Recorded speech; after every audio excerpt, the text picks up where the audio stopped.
Bom dia. Pode sentar em nome de Jesus. Sejam bem-vindos à casa de Deus.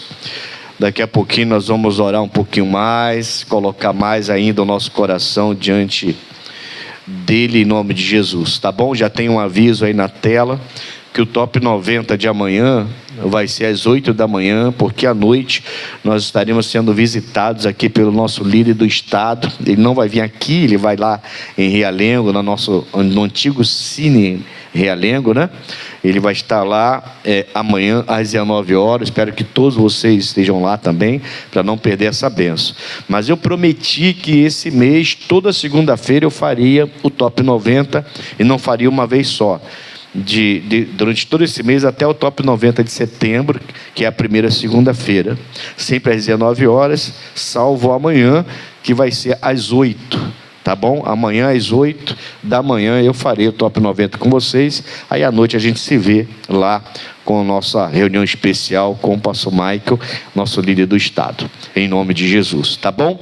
Atos 19, vamos lá, que hoje eu quero começar um propósito com vocês das maravilhas extraordinárias. E pode abrir lá em Atos 19. Eu fiquei pensando muito nisso aqui. Desde que Deus me deu esse texto, né? São versículos conhecidos nossos, mas Deus colocou no meu coração de que Ele queria fazer no nosso meio também maravilhas extraordinárias, né? E aí eu fiquei pensando, meditando, e você vai ver que desde o início Deus sempre mostrou essa capacidade de fazer maravilhas extraordinárias, né? Desde o início você vai perceber isso, que Deus sempre fez maravilhas extraordinárias, desde a criação, a maneira como Ele criou o Adão do próprio barro, com seu fôlego de vida, da costela do Adão a Eva, Ele vai formar a Eva, e você vai vendo que Deus, desde o início, Ele faz maravilhas extraordinárias, né? Enfim, tem uma coisa importante que aqui em Atos 19 ele vai mostrar para a gente, que é o que eu quero falar com vocês, foi o que ele colocou no meu coração. E eu vou falar só o versículo 11, ler apenas o 11 e o 12 com vocês. O Paulo, na sua terceira viagem missionária, vai chegar em Éfeso. Éfeso é uma cidade, naquela época, uma cidade grandíssima, né? Estima-se entre 250, 300 mil habitantes, 200, 250 mil, 300 mil habitantes em Éfeso. Ali era muito comércio, tinha um porto lá naquele local. E tinha uma adoração à deusa Diana, né? Então a religiosidade, toda a mística daquela cidade era muito comercial também, né? Porque o pessoal, os ourives, eles ficaram com raiva do Paulo, inclusive por causa disso, porque eles faziam a imagem da Diana e viviam daquilo, né? E aí, como o pessoal começou a se converter lá, os demônios começaram a se manifestar, ele começou a expulsar demônios, eles pararam, a venda caiu, né? E eles ficaram nervosos com Paulo. Não foi à toa que eles ficaram desesperados com o apóstolo Paulo. Mas o que eu quero que você... o Paulo ficou 2 anos lá, tá? Fazendo esse trabalho bonito que ele fez e ganhou aquela cidade para Cristo. Mas o que Deus colocou no meu coração em relação às maravilhas extraordinárias que Deus faz e ainda quer fazer, está só no 11 e 12, que é o bastante para a gente hoje aqui, tá? No 11 diz assim, ó: e Deus, pelas mãos de Paulo, fazia maravilhas extraordinárias, de sorte que até os lenços e aventais se levavam do seu corpo aos enfermos, e as enfermidades fugiam deles, e os espíritos malignos saíam também deles, né? Então tem algumas coisas importantes nesses 2 versículos, coisas que sempre me chamaram a atenção. Primeiro, uma enfermidade fugir. Como é que uma enfermidade foge? Se você vê um vira-lata na rua e ele vem para cima de você, você briga com ele, ele foge, porque ele tem vida, é um vira-lata, é um cachorro, um morador de rua, e vem para cima de você, você dá um susto nele, ele foge. Se algum bicho entrar na sua casa, você for dar ele vai fugir, é assim ou não é? Mas como que uma enfermidade foge de uma pessoa? Aí você entende que algumas enfermidades, elas têm vida. Entende?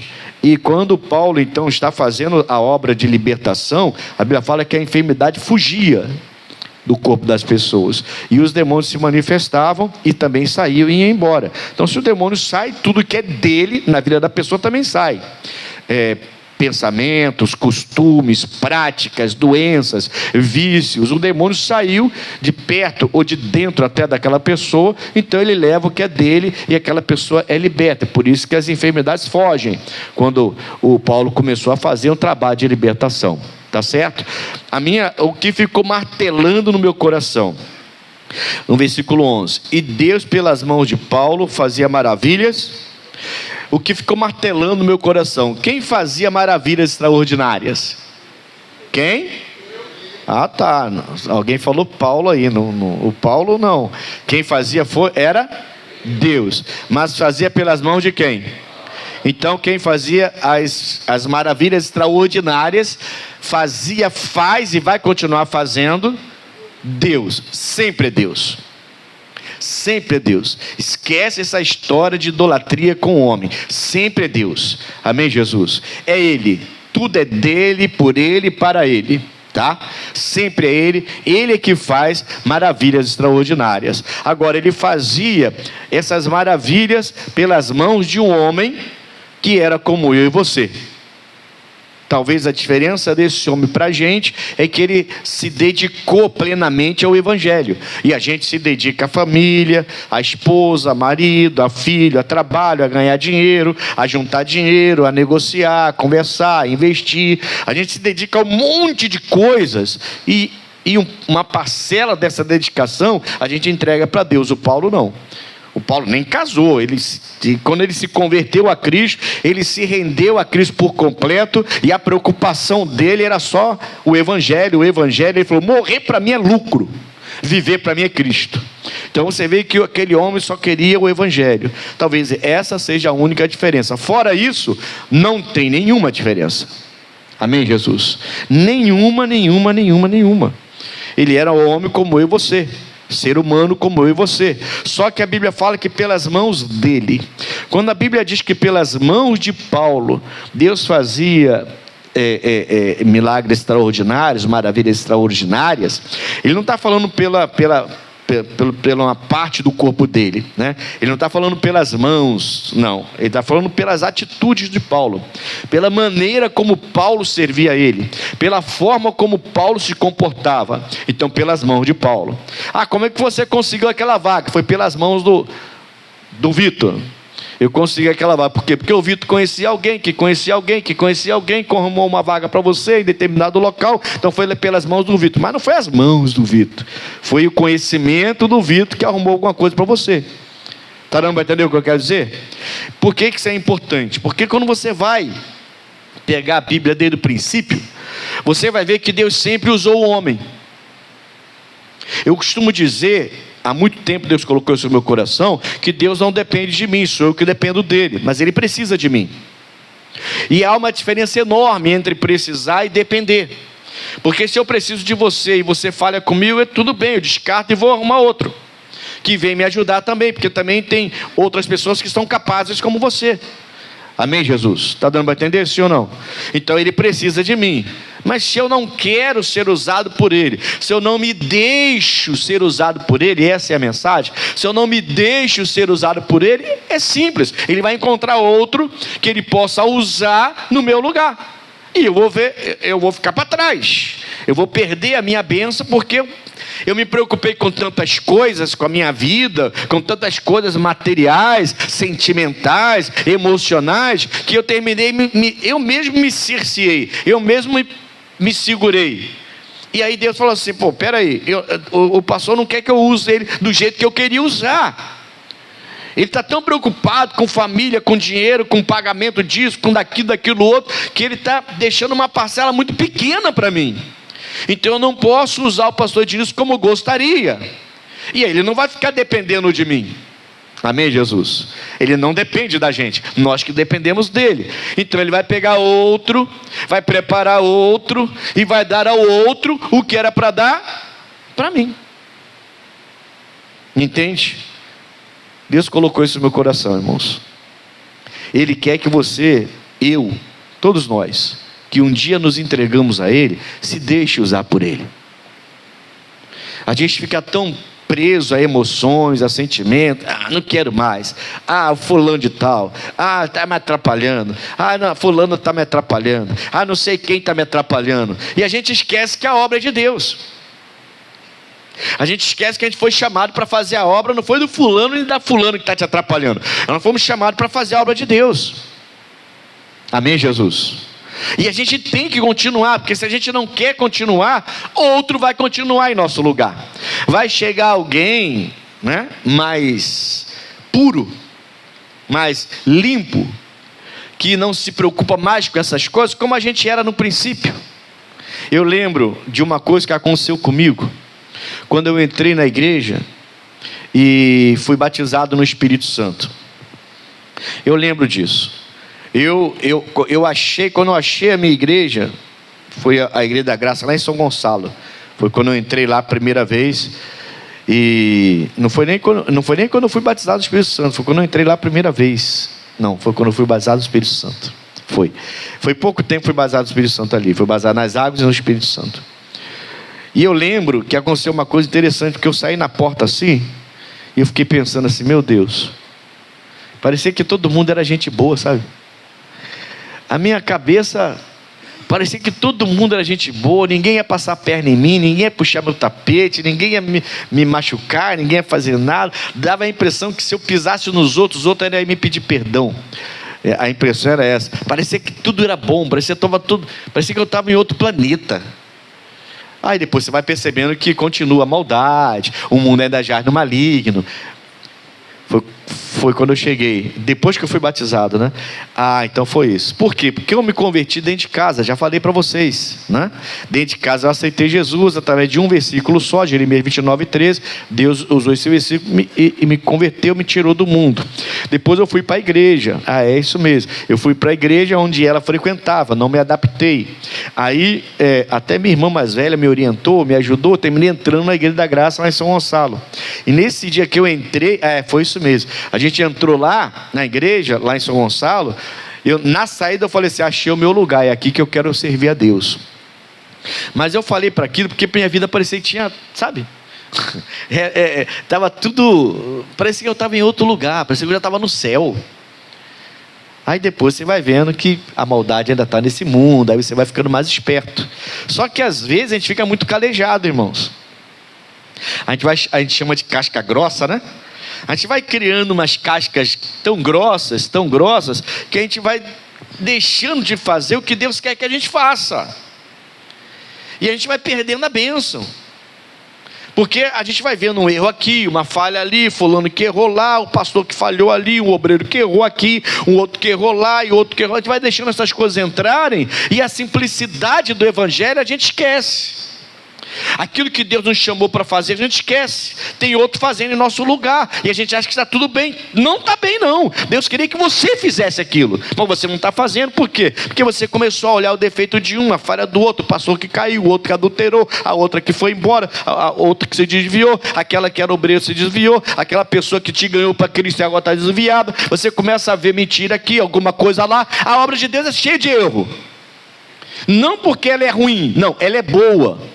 Ela é excelente. Uma vez eu ouvi um pastor falando, a obra é muito ruim por causa disso. Não, a obra não é ruim, é o homem que é ruim. É o homem que suja tudo. A obra é excelente, a obra é linda, irmãos. Não tem nada, nenhuma filosofia nesse mundo que consegue pegar um homem numa noite e tirar tudo dele naquela noite e no dia seguinte esse homem ser diferente. Já amanhece o dia diferente. Não tem nenhuma filosofia, nenhuma ciência nesse mundo que faz isso. Então, numa noite você é de um jeito, acorda de manhã já é de outro jeito. Não tem nenhuma ciência, nenhuma filosofia que faz uma coisa dessa. A obra de Deus é a coisa mais linda. Mas Ele quer fazer a obra pelas minhas mãos, pelas suas mãos. E aquilo que Ele deu para você, Ele quer que você se deixe usar. O Paulo se deixava usar. O Paulo falou, não quero mais saber de nada. Eu esqueço de tudo que ficou para trás. Tudo. Todo mundo que eu magoei, que eu feri, que me magoou, que me feriu. Tudo que eu já fiz, tudo que eu era. Eu deixo tudo para trás. Eu vou olhar para frente.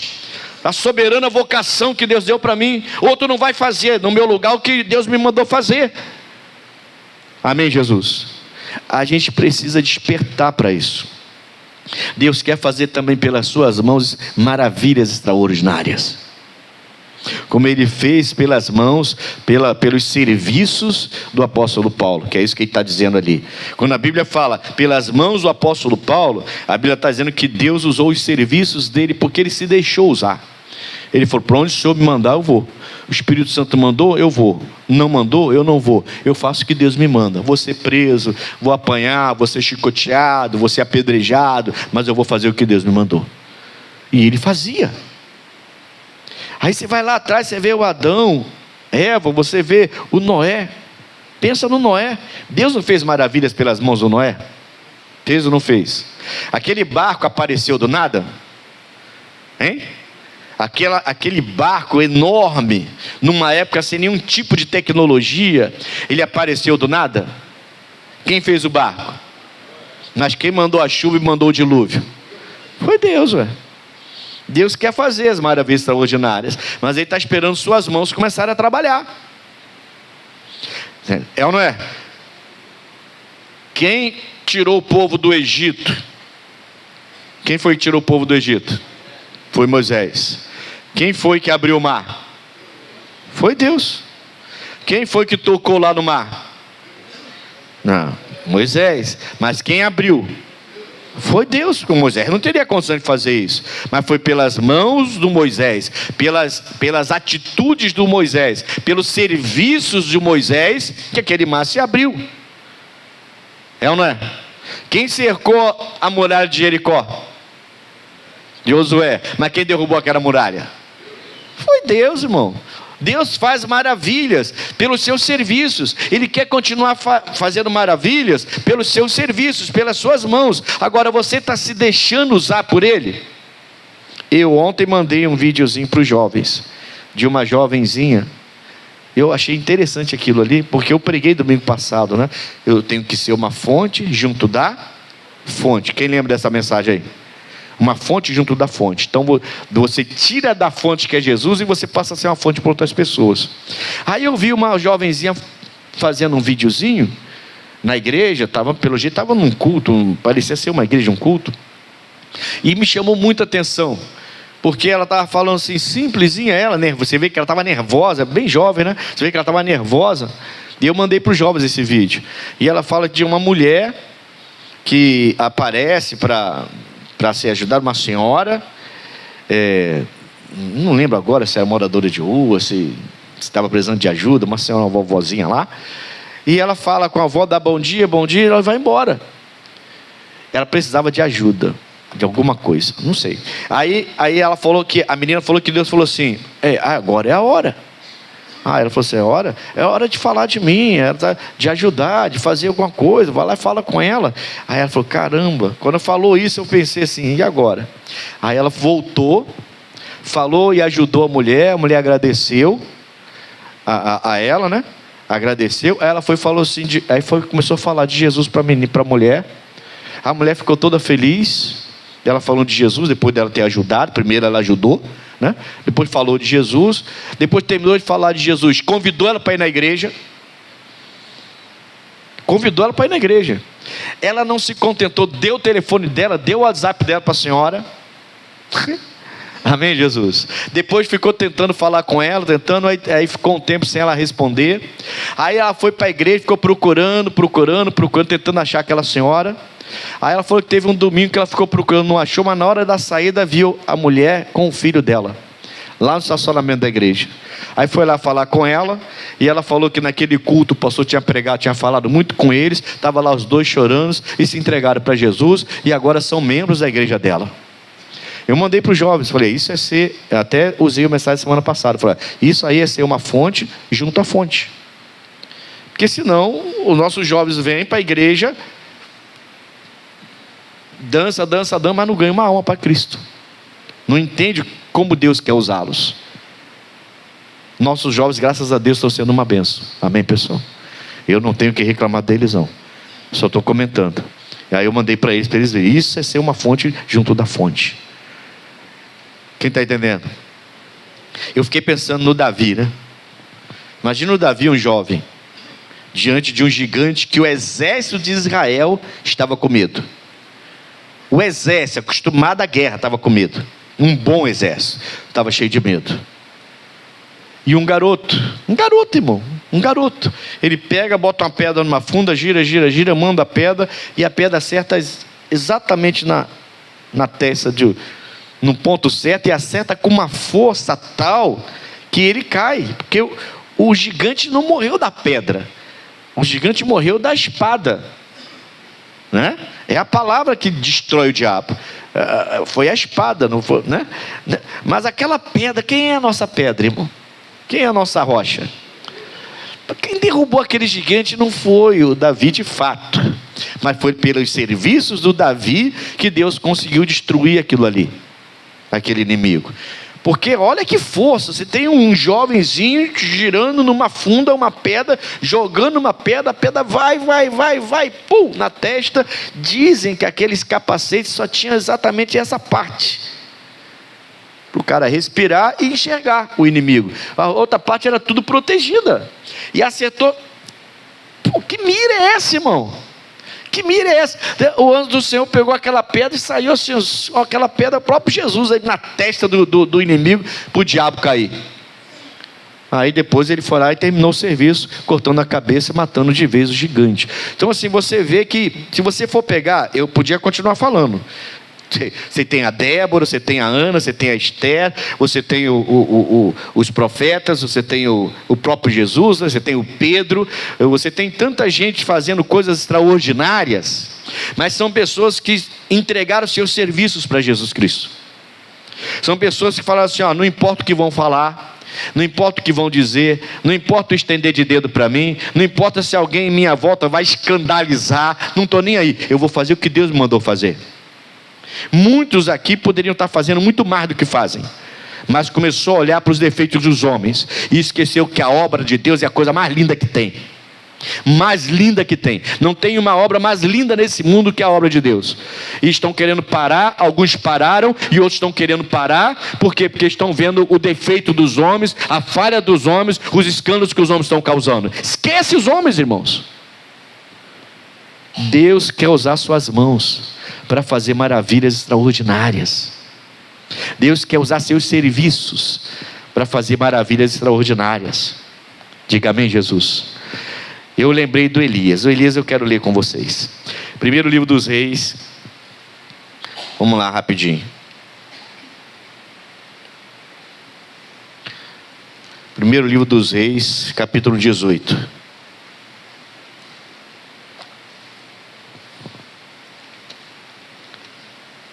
A obra é linda, irmãos. A obra não é nada feia, como já ouvi alguém falando aí. Não, que obra feia, está amarrado. A obra é a coisa mais linda, irmão. Os homens que são feios. Mas e daí, irmão? Para com isso. Para. Você não está fazendo obra para homem, não. Você está fazendo obra para Deus. Se você não quiser fazer, rapidinho vai aparecer outro no seu lugar.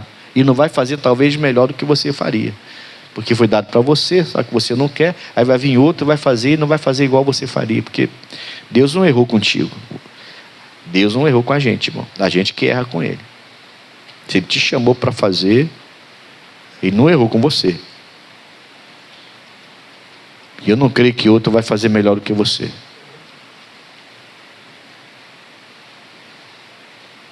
Amém, Jesus? Primeiro livro dos Reis, capítulo 18, eu vou ler a partir do versículo 22. Então disse Elias ao povo: só eu fiquei por profeta do Senhor, e os profetas de Baal são 450 homens. Deem-se-nos, pois, 2 bezerros. E eles escolheram para si um dos bezerros, e o dividiram e o dividam em pedaços, e o ponham sobre a lenha, porém não lhe metam fogo. E eu prepararei outro bezerro, e o porei sobre a lenha, e não lhe meterei fogo. Então invocai o nome do vosso Deus, e eu invocarei o nome do Senhor. E há de ser que o Deus que responder por fogo, esse será Deus. E todo o povo respondeu e disse: é boa esta palavra. E disse Elias aos profetas de Baal: escolhei para vós um dos bezerros, e preparai-o primeiro, porque sois muitos, e invocai o nome do vosso Deus, e não lhe metais fogo. E tomaram o bezerro que lhes dera, e o prepararam, e invocaram o nome de Baal, desde a manhã até o meio-dia, dizendo: ah, Baal, responde-nos. Porém, nem havia voz, nem quem respondesse. E saltavam sobre o altar que se tinha feito. E sucedeu que ao meio-dia Elias zombava deles e dizia: clamai em alta voz, porque ele é um Deus, né? Pode ser que esteja falando, conversando com alguém, não está te ouvindo, né? Ou que tem alguma coisa que fazer, ou que intente alguma viagem, de repente foi viajar, foi para a região dos lagos, né? Porventura ele dorme, de repente está cansado, foi dormir, aí você clamando aí, gritando, vai despertar. Caramba, o Elias tirou uma onda aqui, né? A gente evita fazer essas coisas, evita ou não evita? Eu tenho maior cuidado, né, para fazer essas coisas, né? A gente fala assim: não, todo respeito às religiões, a gente tem maior cuidado, né? Mas o Elias não teve cuidado não, irmão. O Elias não quer nem saber. Vocês estão tirando onda comigo? Estão dizendo que vão me matar? Então vamos lá, vamos para o desafio. Vamos para o desafio aqui, vamos ver quem é Deus. E quando ele viu ali, e aquele povo se matando para tentar receber a resposta, ele não se segurou não. Eu acho que o Elias deve ter passado no coração dele: e agora? Faço ou não faço? Ah, vou fazer. Cadê o Deus de vocês? E começou a zoar. A Bíblia fala que ele zombou mesmo. Não estou dizendo que ele estava correto. Eu não zombo da religião de ninguém, por exemplo, mas que ele fez. E vou te falar, de vez em quando dá vontade, porque você vê cada coisa. Esse dia fui correr, estava lá uns trabalhos com um monte de vela, sabe aonde? Na beira da estrada, junto à floresta. Falei: mas que gente, sabe? Oh, meu Deus, essa vela pode cair, pode pegar um papel, pode pegar fogo, pode pegar uma árvore, pode criar um incêndio. Tinha 3, 4 velas assim na beira, mas bem pertinho da mata assim, ó. Bem pertinho, não é muro que não, é uma grade aberta, entendeu? Então aquilo ali podia tombar, pegar um galho, pegar fogo e incendiar uma floresta inteira, porque a pessoa quer oferecer alguma coisa e tem que ter vela acesa para oferecer. Quer dizer, tem coisa que dá vontade de falar, né, irmão? Brincadeira, isso é uma besteira de marca maior. Vai fazer em outro lugar então, não é? Enfim. Mas o Elias não segurou não. Eu me seguro, mas Elias não se segurou não. Elias falou. E aí no versículo 29 diz assim: não, 28. E eles clamavam a grandes vozes e se retalhavam com facas. Olha que coisa séria, que ritual, né? E com lancetas, conforme o seu costume. Era costume, ritual mesmo, até derramarem sangue sobre si. Então dá para imaginar a cena, irmão? Aquele altar assim, eles pulando por cima do altar para lá e para cá, e não podia botar fogo, era o Deus que tinha que colocar fogo ali. E começaram a se cortar, porque viu que a resposta não chegava. Aí todo mundo ensanguentado, aquela sangueira danada, e nada, nem uma faísca, né? Meu Deus do céu, que visão, né? E sucedeu que, passado o meio-dia, profetizaram eles, até que a oferta de manjares se oferecesse. Chegou a hora da oferta de manjares ser oferecida. Porém, não houve voz, nem resposta, nem atenção alguma. Diga graças a Deus. Irmãos, você já sabe o desfecho, eu vou ler, mas você sabe o desfecho disso aqui. Todo mundo aqui sabe. O Elias, ele vai mostrar para a gente com esse desafio, uma característica que Deus espera ver em todos nós, que é a ousadia. Eu entendo que Deus espera que eu e você sejamos ousados na fé, como aquela menina do vídeo que eu falei e mostrei para os nossos jovens. Entende? Para que a gente não fique só dentro da igreja. Eu gosto quando os jovens marcam reunião na praça. Vai lá com violão, louva, não tem vergonha de nada, fica lá, todos eles se alegrando, de vez em quando alguém aparece, estão lá. Eu gosto quando eles fazem isso, porque mostra a ousadia dos nossos jovens. A gente é muito tímido. Deus quer arrancar essa timidez da gente, porque tem pessoas que se aproximam de nós sofrendo mais do que nós estamos sofrendo, até mais, e basta uma palavra. Basta uma palavra. Lembra daquele centurião? Bastou uma palavra e o servo dele foi curado. Às vezes é tudo que a pessoa precisa. A pessoa está na rua, está lá, sei lá, igual uma louca pela rua, está com um copo de cerveja na mão, está cheio, mas está triste, irmão. Vai para casa, vai acabar a farra, vai sair do meio dos amigos, quando chegar em casa tomar um banho, quando sair a onda da bebida da mente dela, do organismo, essa pessoa vai parar e vai dizer: que vida é essa que eu tenho? Eu sei, já passei por isso, irmão. Aí vem a tristeza, aí vem a amargura, aí vem a depressão. E o que o viciado faz quando ele sente tudo isso? Ele volta a se viciar, porque no período em que ele está viciado, ele não sente nada disso. Isso só volta quando o vício sai, quando o que ele toma, quando o que ele usa sai do organismo. Aí volta tudo: a depressão, a tristeza, a amargura, a angústia, os pensamentos malignos, essas coisas começam a voltar. Aí o que ele faz? Vai para o vício novamente, porque aí ele volta a ter uma certa paz, uma certa alegria, e nisso ele vai se viciando cada vez mais. O viciado passa por isso. E de repente uma palavra, irmãos, resolveria o problema daquela pessoa. Mas a gente tem mais medo do que ousadia para falar de Jesus. O Paulo não tinha medo, por isso ele foi preso, foi chicoteado, foi apedrejado. Ele era ousado demais. O que Deus quer mostrar com esses homens, o Noé, imagina o Noé construindo uma arca numa época que não tinha chovido ainda. O Noé era bem lá no princípio, nunca tinha chovido na terra. A Bíblia fala que o orvalho regava a terra. E ele vai falar de uma tempestade que vai acabar com o mundo, daquele mundo lá naquela época, aquele mundo atual, aquele mundinho pequeno que tinha naquela época. Você vai acabar tudo. Como? Com água, porque vai abrir a comporta do céu, vai cair água do céu. Que água do céu? Você está maluco, rapaz? Não, eu vou construir um negócio de embarcação. Que é isso? Embarcação? O que é isso? Não, Deus está me dando uma direção aqui. Você está ouvindo vozes? Você está doido? Tô não, tá sim. E Deus deu toda a direção. Se você for lá ver a madeira de Gomer, fala, né? Essa madeira, na verdade, é de uma região de lá, que ele está falando de betume, de que ela tinha todo aquele betume que a própria terra produzia lá. Até hoje produz, inclusive. Outro dia eu vi uma reportagem, até hoje produz esse piche, é tipo um piche, né? Se pega, bota na madeira e consegue permeabilizar a madeira. E Deus deu toda a direção, metragem, andares, janelas, porta, tudo como deveria ser. Aí depois Deus começou a fazer maravilhas extraordinárias, porque os animais começaram a vir de 2 em 2 até o Noé, sem o Noé precisar fazer nada. Aí Deus começou a fazer suas maravilhas, porque o homem se mexeu. Entendeu? O que o homem fez? Olha assim, ó.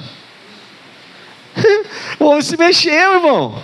Você fica parado: não vou fazer mais não quero fazer mais não, porque o fulano, porque a fulano, porque o ciclano, porque não sei quem, porque o pastor tal, também não vou fazer mais, não quero mais saber de obra, não quero mais. Você está perdendo o que Deus te deu. É isso que você está fazendo, por causa do fulano, do ciclano, do betano, que não sei quem, que escandalizou, que saiu, fulano caiu, que não sei quem. Esquece, irmão. Você tem que olhar, foi o que Deus mandou você fazer. O Elias está ensinando para a gente o seguinte: você tem que ser ousado. E a gente está falando de um homem normal, como eu e você, que depois ficou com medo quando a rainha descobre que ele matou todos os profetas dela e os de Baal, porque aqui tem mais 400 que eram profetas da própria rainha. São total de 150. Quando morre todo mundo, ela fica furiosa. E ela vai mandar uma carta furiosa para ele. Vai dizer, do jeito que você fez com meus profetas, eu vou fazer com você também. Essa carta dessa mulher faz com que esse homem fique meio depressivo. Entre numa caverna e peça a morte. Ele entrou dentro de uma caverna e foi pedir a morte, o Elias. Depois ele volta atrás e ele vai ser levado, não vai morrer, porque Deus leva ele sem ele morrer. Então é um homem normal, irmãos. É um homem como eu e você. Mas olha a ousadia desse homem. Entende? Então, ousadia. A gente precisa pedir isso para Deus. Deus quer fazer maravilhas extraordinárias, abrir mar, tirar água da rocha, mandar fogo do céu, mandar chuva se necessário. Com Elias também Deus mandou chuva, né? Era o profeta da água e do fogo, o Elias, né? Ele mandou água e mandou chuva, e mandou fogo. Mas ele foi ousado na fé. Ele não se omitiu, não se escondeu. Vamos lá então, vamos ler o 30 agora. Diz assim: então Elias disse a todo o povo: chegai-vos a mim. É bom, né, irmão? E todo o povo se chegou a ele, e reparou o altar do Senhor que estava quebrado. Então por que tudo aquilo estava acontecendo? Porque o altar do Senhor estava quebrado. A gente já sabe hoje que o altar dele é o nosso coração. Isso a gente já sabe. Isso não é uma novidade para o cristão no dia dos atuais, né? Nosso coração é o altar dele hoje. Ele vem para habitar em nós. Então nós somos o altar. Meu corpo é templo do Espírito Santo. Meu coração é o altar. Mas se o altar está quebrado, você não espera de verdade, seja sincero, você não espera de verdade que Deus se assente num altar quebrado, irmão. Se você for no restaurante, sentar numa cadeira e ela começar a balançar porque está quebrada, você não vai pedir para trocar a cadeira? Se tiver uma mesa num lugar melhor, longe do banheiro, por exemplo, tem gente que gosta de ficar perto da cozinha, né? Se for rodízio, né? Porque já sai, já para ali, já sai, já para ali. Tem uns que gostam dessas coisas, né? Amém, Jesus?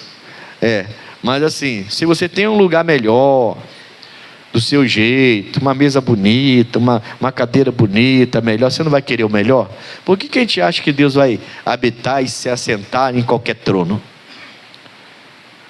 Entende? Então a gente tem que vencer a timidez. A gente tem que vencer a covardia espiritual. Tem gente que é muito corajoso, mas espiritualmente ele não se rende em nada. Deus fala, a pessoa não se rende porque é covarde para se render. Isso não é coragem, isso é covardia. Porque Deus fala assim, para, e ela é covarde para parar. Tem gente que é muito ousado para esse mundo, irmão, mas para servir a Deus, vou te falar, é uma covardia só. Toda vez que Deus manda fazer, a pessoa volta atrás. Toda vez que Deus dá uma ordem, a pessoa volta atrás. A pessoa não consegue servir a Deus de todo o coração. O coração está quebrado e precisa ser reparado. E aí o Elias vai clamar. Antes de clamar, repara o altar. É o básico, né, irmão? É o básico, né? A gente quer que... A gente deve ir conversando no carro, eu me expor sobre isso. As pessoas servindo a Deus e querem viver como bem entende. Elas querem porque querem que Deus se assente nesse altar quebrado. Não vai se assentar no altar quebrado. Ele não vai. Você não gostaria e ele também não vai gostar. A gente, como ser humano, a gente não gosta de ser maltratado, se tratar de qualquer maneira. Gosta? Não gosta. Eu lembro uma vez que a minha mãe fez uma comida. Ela fez um peixe. Ela gostava muito, né? De coco. Como é que ela... Não, aquele de coco que ela fazia, que eu não comia, cozido. Aí ela fez, e ela sabe que eu não como. Aquele peixe tudo na água ali, aquela coisa toda, um espinho para tudo quanto é lado, e eu não como. Eu gosto de peixe mais assado ou frito. Aí, irmãos, ela sabe aquele domingo que vai todo mundo para casa, todos os irmãos, e lá são 7, né? Lá são 7 no total. Naquele dia foram 6 para lá.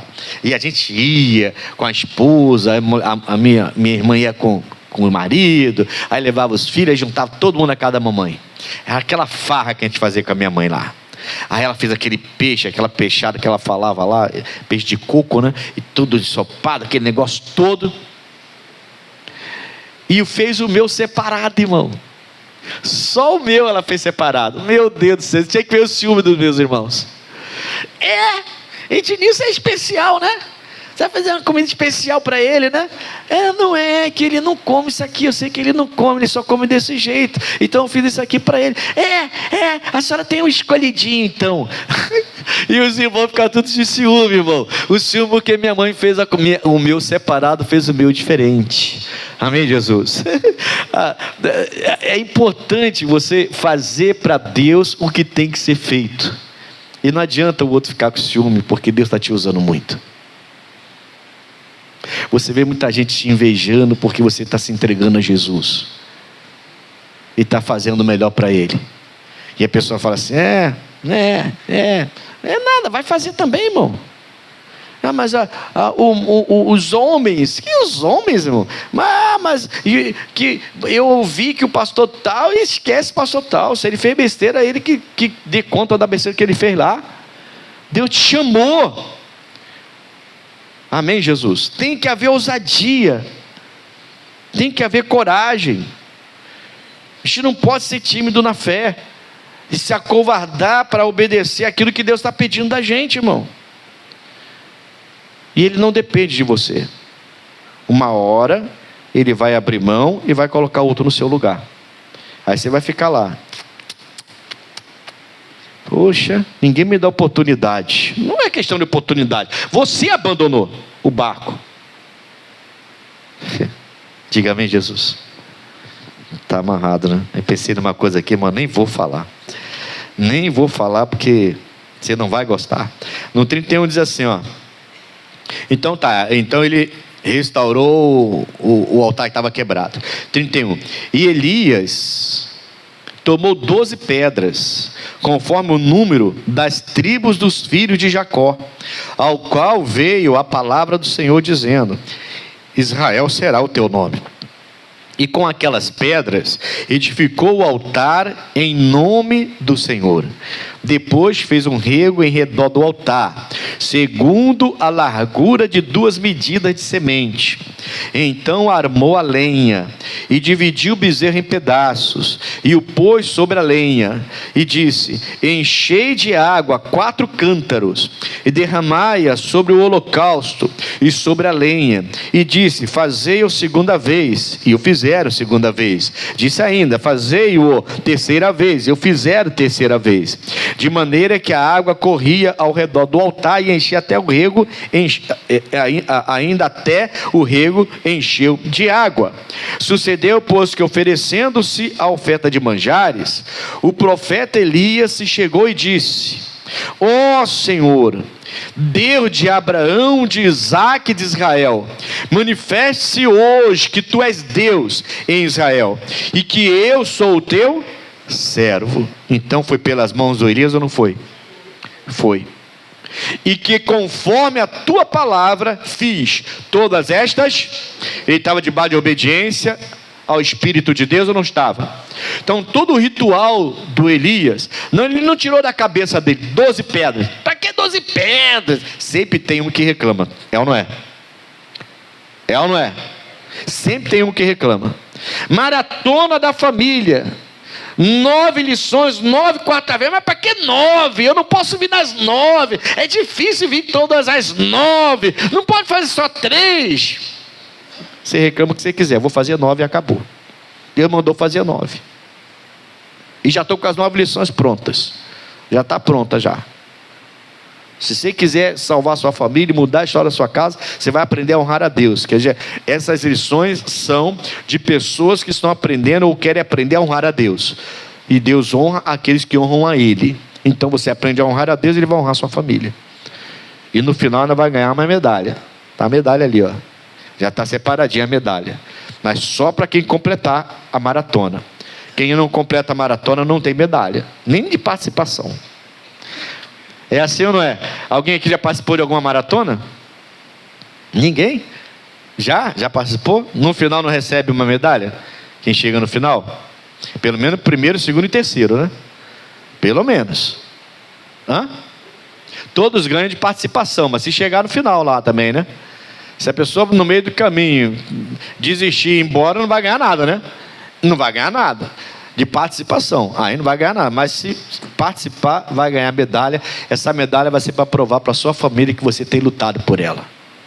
E é capaz de fazer tipo um curso por 9 semanas para aprender a honrar a Deus, para poder Deus honrar a sua família. Começa na primeira quarta-feira de setembro. Amém, Jesus? E todos vocês já estão convidados a vir. Mas quarta-feira, pastor, domingo dá, mas quarta eu estou cansado, eu trabalho o dia todo, pastor, é complicado. Esse é o problema. Essa timidez, essa coisa de sempre encontrar um problema, sempre encontrar uma pedra de tropeço, sempre encontrar uma dificuldade. Esse é o problema.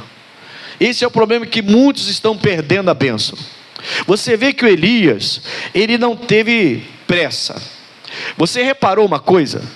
Os profetas de Baal, eles começaram desde cedo a clamar, meteram lá um altar qualquer, meteram o bicho lá, cortaram o bicho, botaram lá, e começaram desde cedo até na hora da oferta de manjares. E eles lá, até chegar a oferta. O Elias, antes da oferta de manjares, do tempo da oferta de manjares, primeiro ele foi preparar tudo. Ele foi ver o altar. Olha a calma do Elias, está todo mundo lá, todo ensanguentado, se cortaram todo, e o Deus dele não respondeu, ele zombou lá dele e tudo mais. Agora o Elias está paz, o Elias está tranquilão, irmãos. Tranquilão. Você vê como é que uma pessoa ousada é, né? Tranquilão. Ele vai lá ver o altar, reparou que o altar está quebrado. Ele manda trazer 12 pedras, no número das 12 tribos de Israel. Ele está fazendo tudo bem organizado, mas ele fala no final, de acordo com a palavra que Deus me deu. Então Deus estava direcionando Elias o tempo todo, e ele estava ouvindo e obedecendo. Não tinha aquele questionamento, mas para que 12 pedras? Precisa de 12? Pô, que exagero, não precisa de 12 pedras, pega uma grande e já resolve. Você pega uma grandona, coloca o altar na grandona, resolveu. Mas tem que botar 12, para poder ficar 12. Mas que bobeira é essa? 12 pedras, que bobeira é essa? Um lenço de um homem, você vai cortar um lenço de um homem e vai levar para o enfermo, que bobeira é essa? Mas não foi assim que Deus fez maravilhas pelas mãos do apóstolo Paulo, com lenços e aventais? Foi. Mas é campanha. Que campanha? Para que dar isso? Para que dar aquilo? Que bobeira é essa? Irmão, para de dar ouvido a quem reclama de tudo. Para, irmão. Mas eu ouvi no YouTube um pastor falando. É problema dele, irmão, se ele não acredita. Ele faça então o que ele acredita. Que história. Para de dar ouvido a isso. Começa a dar ouvido à palavra. Ele foi tranquilo, ele não se preocupou em ficar clamando, porque ele sabia, quando eu falar, Deus vai me responder, mas primeiro eu tenho que ajeitar tudo. Aí ele vai ajeitar o altar, ele vai pegar 12 pedras de acordo com as 12 tribos, ele vai meter a água 3 vezes, vai molhar tudo. Você sabe que água e fogo, geralmente a água vence o fogo. Geralmente, né? A água vence o fogo. Então ele vai mexer, vai encher de água ao ponto da vala que ele fez em volta ficar cheia também. Ele faz tudo aquilo, ele dificulta a situação, né? Ele cria mais dificuldade ainda para o Deus dele, como se tivesse alguma coisa difícil para o Senhor, né? Não existe, ele sabia disso, mas ninguém sabia. E ele queria mexer com o coração do povo de Israel, porque o povo de Israel estava todo mundo amedrontado. Estava todo mundo com medo da rainha Jezabel. Ninguém iria se juntar a ele para lutar contra os profetas de Baal, se ele não tivesse feito desse jeito. Irmãos, as coisas de Deus não são de qualquer maneira. Não são de qualquer maneira. A gente tem que parar de fazer as coisas de qualquer maneira. A gente tem que reparar se a gente está tentando dar um mínimo de excelência para as coisas de Deus. Mínimo de excelência para as coisas do Senhor. Para de reclamar quando você vê uma igreja linda. Eu passei uma vez aqui por trás aqui, na época, não sei se ficar de chuva, não sei o que aconteceu, e eu vi uma igreja pequena, linda. Eu falei, caramba, que legal. Muito lindinha a igreja, muito lindinha. O pastor teve o maior cuidado de fazer um negócio de mármore na frente, assim. Aí tem crente que passa, assim, para que isso? Gastando dinheiro à toa. Ah, irmão, é para Deus. Meu Deus do céu, irmão. Meu Deus do céu, quer dizer que para Deus é de qualquer maneira? Vai ficar uma casinha toda caidinha lá? Não, se o pastor tem condição e tem essa visão, deixa ele fazer a coisa melhor para Deus. Está lá lindão, glória a Deus. O templo de Salomão não foi nenhuma casinha caída não, filho. Chama atenção até hoje, como é que foi feito aquele templo lá. Aí fica o próprio crente reclamando porque o outro quis fazer o melhor, com excelência para Deus. Se você não pode fazer, deixa os outros fazerem. Deixa os outros fazerem. Para de reclamar. Para que esse telão nessa igreja? Para que esse telão? Aqui a gente não tem telão nenhum, poxa. Tem eu rindo aqui com a minha esposa, já está bom demais. Para que esse telão? Se Deus deu àquela igreja essa visão e essa capacidade de colocar um telão, você tem que dar glória a Deus. Glória a Deus, porque o mundo tem. Por que o povo de Deus não pode ter o melhor? Para de criticar, irmão. Deixa as pessoas fazerem o melhor para Deus. Se não tiver vaidade, se for para Deus, Deus vai honrar. Se for por vaidade, aí vai se perder. Mas isso aí é com Deus, não é contigo nem comigo. Quem está entendendo? O Elias fez o melhor. Aí, quando dá o horário final, porque foi nesse horário que o povo, os profetas de Baal, viu que não tinha jeito mais, começaram a se cortar, a se encher de sangue lá. Quando chegou o horário final, que é a hora da oferta, aí ele vai fazer uma oração simples, né? Ele vai falar com Deus e Deus vai responder. 37 ele fala: responde-me, Senhor, responde-me, para que este povo conheça que tu, 37, tu, Senhor, és Deus e que tu fizeste tornar o seu coração para trás. Então caiu o fogo do Senhor e consumiu o holocausto, e a lenha, e as pedras, e o pó, e ainda lambeu a água que estava no rego.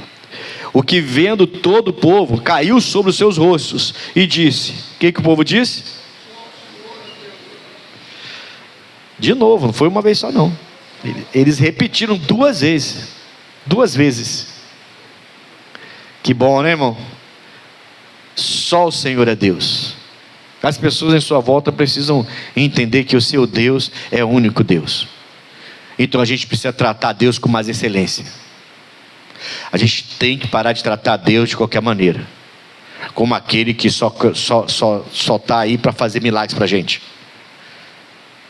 aquele que só serve quando a gente precisa, que só é lindo quando a gente realmente quer. A gente precisa ser servo. Precisa começar a ver o que eu preciso oferecer ao meu Deus, para que Ele possa fazer pelos meus serviços maravilhas extraordinárias. Isso aqui foi extraordinário ou não foi? Foi extraordinário. Extraordinário. E Ele fez pelos serviços de quem? Então quem fez o sacrifício, quem fez tudo isso? Quem fez tudo isso? Foi Elias. Mas quem respondeu com fogo? Porque o Elias não teria esse poder. Deus sabe fazer a parte dele. É a gente que tem que aprender a fazer a nossa parte. Se tiver que mandar fogo do céu, Ele manda. Tempestade, Ele manda. Se tiver que mandar vento forte, Ele manda. Se mandar, Ele sabe fazer a parte dele. Somos nós que estamos tímidos demais, e alguns fracos demais, e alguns carnais demais. Carnais toda a vida. Não querem rasgar o coração diante de Deus e se entregar a Deus de verdade. E acham que Deus tem obrigação porque dá dízimo e oferta.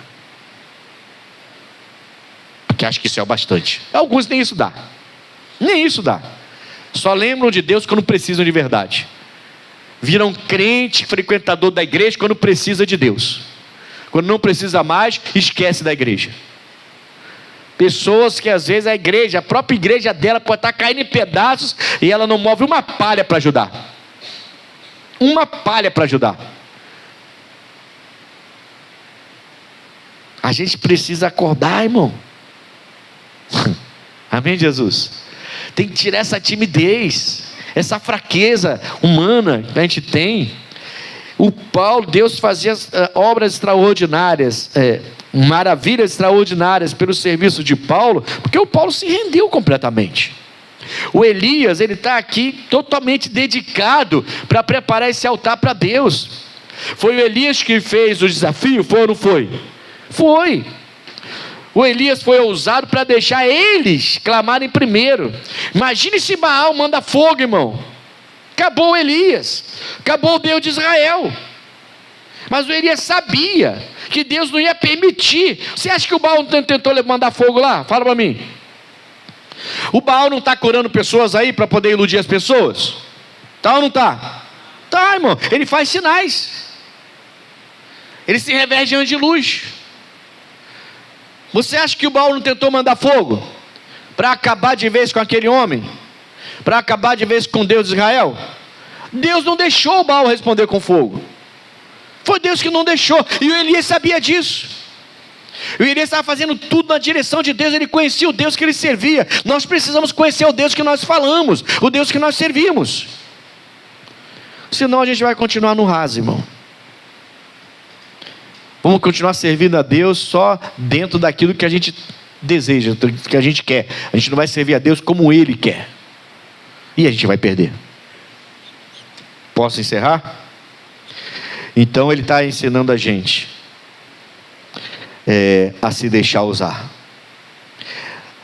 Vamos lá, no versículo 40. Vamos encerrar. E Elias lhes disse... O povo, né, está gritando, só o Senhor é Deus, só o Senhor é Deus. E aí Elias, não, perdeu tempo, né? O Elias estava bem preparado mesmo.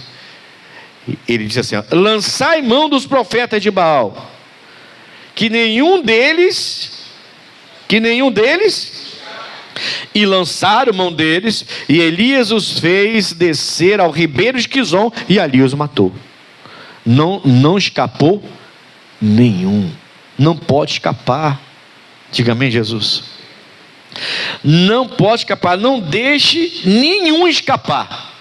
O Elias aproveitou a fé de todo mundo, está todo mundo na fé. Só o Senhor é Deus, olha só o Senhor é Deus. Elias aproveitou aquele fervor, aquele fogo, né? Porque desceu fogo de Deus e queimou tudo, mas desceu fogo do Espírito no coração deles também. E eles começaram, só o Senhor é Deus, só o Senhor é Deus. Elias percebeu que o fogo de Deus estava no arraial ali, tocando em todos os israelitas, e eles estavam todo mundo gritando, só o Senhor é Deus. Ele aproveitou, lança a mão deles agora, não deixa para depois, o fogo vai esfriar, e eles vão começar de novo. Jezabel, isso. Não, aproveita quando está na revelação. Está no fogo ali. Pastor, que palavra. É a hora que você tem que amarrar o demônio e determinar o seu milagre. A hora que aquela palavra bateu forte, você está no fogo ali, aí você fala, está amarrado agora, demônio. Agora eu entendi, você não vai tocar mais em mim, eu estou determinado agora, e você pode sair, meu corpo fica curado, a porta se abre, você pede, você tem que pedir ali, e manda embora, você está naquele fogo, aquela palavra queimou dentro de você. O Elias aproveitou que estava todo mundo no fogo, irmão. Amém, Jesus? Todo mundo no fogo. Todo mundo gritando, só o Senhor é Deus, só o Senhor é Deus. Então pegue eles agora, vai pegando todos eles agora. E começou, 850 profetas morreram naquele dia. Por isso que a rainha ficou desesperada. A gente está falando de um homem que depois ficou com medo de uma mulher. Um homem normal como eu e você, que sente medos, que enfrenta lutas, que tem momentos de fraquezas, que tem momentos de adversidades. Um homem normal como eu e você. Deus não desistiu do Elias, desistiu? Não.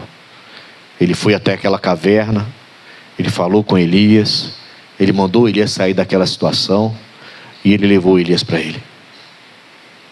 Levou. Talvez Deus tivesse mais coisas para fazer pelo ministério de Elias aqui na terra. Mas o Elias, num dado momento, recuou tanto que Deus achou melhor levar. Eu acho que tem crente que está indo antes do tempo. Não estou querendo assustar ninguém, mas eu acho que tem crente que está indo antes do tempo, que Deus está falando assim, se eu não levar eu vou perder. se eu não levar esse fulano eu vou perder, porque ele não está mais bem como antigamente. Foi uma bênção, uma flecha na minha mão, agora não passa de um, eu vou levar. Enfim, levou. Vamos terminar em Juízes 7, pessoal? Rapidinho agora, né? Agora tem que ser rápido. Primeiro, Marcos capítulo 4, versículo 40. Eu quero que você entenda uma coisa antes de eu terminar. Não, primeiro Marcos. Marcos capítulo 4, que aqui Jesus vai falar uma coisa que eu acho que você tem que ouvir. Marcos capítulo 4. É só uma frase que Jesus vai falar que eu acho que você tem que ouvir. Marcos 4, versículo 40. E disse-lhes: por que sois tão tímidos? Ainda não tendes fé? Os discípulos estão num barco no meio da tempestade, desesperados, achando que vão morrer. Jesus está dormindo numa almofada lá na proa do barco. Eles vão desesperados acordar Jesus. Eu falo: você não tem fé ainda? Está andando comigo e não tem fé? Por que você é tímido desse jeito? Se o Eliseu fosse tímido, teria morrido naquele dia. Entendeu? É da vontade de Deus que você seja ousado. E Jesus está exortando a gente. Por que vocês não têm fé ainda? Vocês estão andando comigo? Jesus estava lá dormindo, queria descansar, e eles acordando por causa da tempestade. Agora sim, pode ir lá em Juízes capítulo 7. Volta em Juízes 7. Já saí de Marcos. Vamos em Juízes capítulo 7.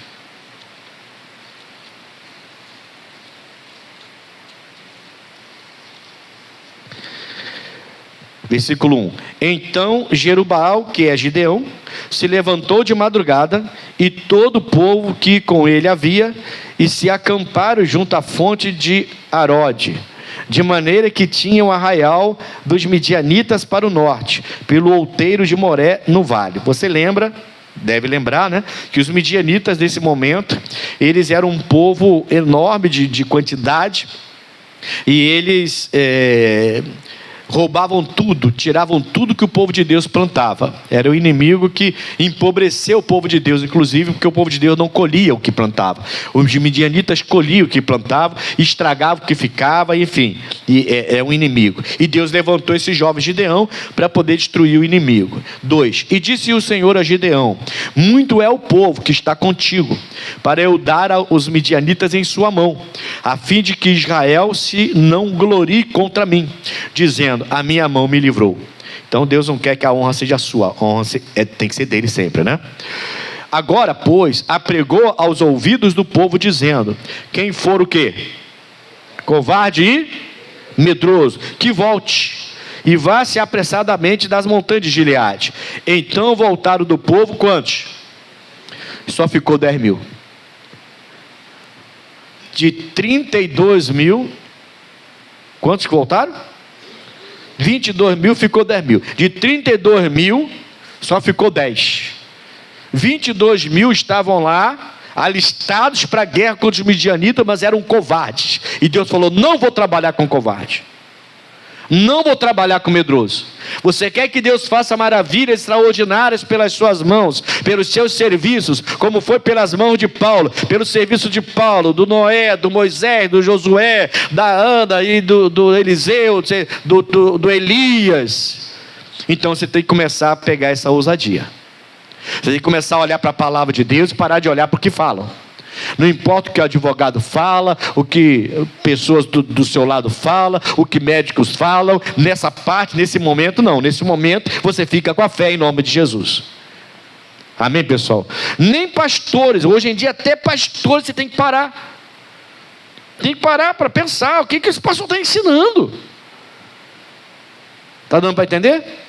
Hoje em dia até isso você tem que ficar ligado. Ainda mais esses pastores que nem tem igreja, nem tem ovelha, só pregam em YouTube. Não tem obrigação nenhuma, não tem nenhuma obrigação com vocês. Tem que ter cuidado. Tem pastor pregando coisas que não faz sentido nenhum. Mas vamos lá. Vocês entenderam isso aqui então? Quem voltou? Os medrosos e os covardes, que eram mais que 50%. Caramba. Coisa séria, sim ou não? 22 mil, Deus falou, pode mandar voltar, não vou trabalhar com eles. Então, vamos terminar em Hebreus capítulo 10. Agora eu estou fechando.